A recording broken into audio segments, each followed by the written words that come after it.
ہمارے سفر میں خوش آمدید، جہاں ہم اسلامی تاریخ کے ایک اہم شخصیت سیف الدین قدس کی زندگی کا جائزہ لیتے ہیں۔ سیف الدین قدس کا جنم تقریباً 1200 میں ہوا، ممکنہ طور پر ترکستان میں۔ وہ ابتدائی طور پر ایک غلام تھے جو پکڑ کر مصر لائے گئے، جہاں انہیں ایک اہم فوجی کمانڈر کو بیچ دیا گیا، مگر ان کا مقدر عظمت کے لیے مقرر تھا۔ مملوک فوجی نظام میں انہوں نے اپنی مہارت اور قیادت کی وجہ سے جلدی ترقی کی۔ اس وقت ایوبی سلطنت، جس کی بنیاد صلاح الدین نے رکھی، زوال کا شکار تھی، داخلی لڑائیوں اور بیرونی خطرات کا سامنا کر رہی تھی۔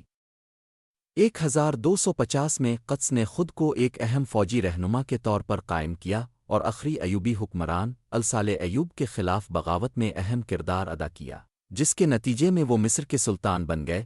تاہم قدس کو ایک زبردست چیلنج کا سامنا تھا۔ منگول سلطنت، جس نے 1258 میں بغداد کو تباہ کیا، مصر اور اسلامی دنیا کے لیے براہ راست خطرہ بن چکی تھی۔ ان کی ناقابل شکست پیش قدمی نے پورے خطے میں خطرے کی گھنٹی بجا دی۔ قدس نے اس صورتحال کی سنگینی کو سمجھتے ہوئے فوری اقدام کیا۔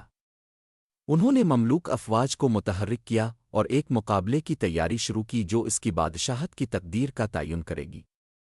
قدس کی قیادت کا اہم لمحہ 1260 میں عین جالوت کی جنگ میں آیا۔ یہ جنگ منگولوں کی پہلی بڑی شکست تھی، جب قدس نے جدید حربی حکمت عملیوں کا استعمال کرتے ہوئے ان کی افواج کو پچھاڑ دیا۔ حکمت عملی کی چالاکی اور سخت عزم کے ساتھ قدس نے اپنی فوج کو میدان جنگ میں اتارا اور منگولوں کی پیش قدمی کو روکا۔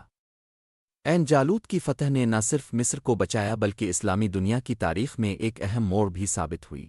اس جنگ کی کامیابی نے مملوکوں کو خطے میں ایک غالب قوت کے طور پر قائم کیا اور منگول توسیع کے آغاز کے ساتھ ہی ایک نیا دور شروع ہوا۔ تاہم قدس کی حکومت کی مدت انتہائی مختصر تھی۔ 1260 میں انہیں ایک حریف گروہ نے قتل کر دیا، جس کی قیادت ان کے اپنے کمانڈر بابرس نے کی، جو سلطنت پر کنٹرول حاصل کرنے کے خواہاں تھے۔ تاہم قدس کی حکومت کی مدت انتہائی مختصر تھی۔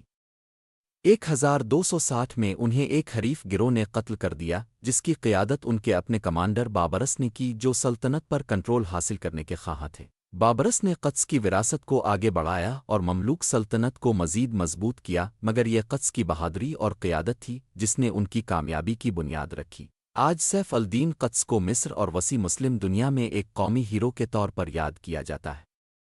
ان کی میراث غیر ملکی حملہ آوروں کے خلاف مزاحمت اور بحران کے وقت مضبوط قیادت کی اہمیت کی علامت ہے۔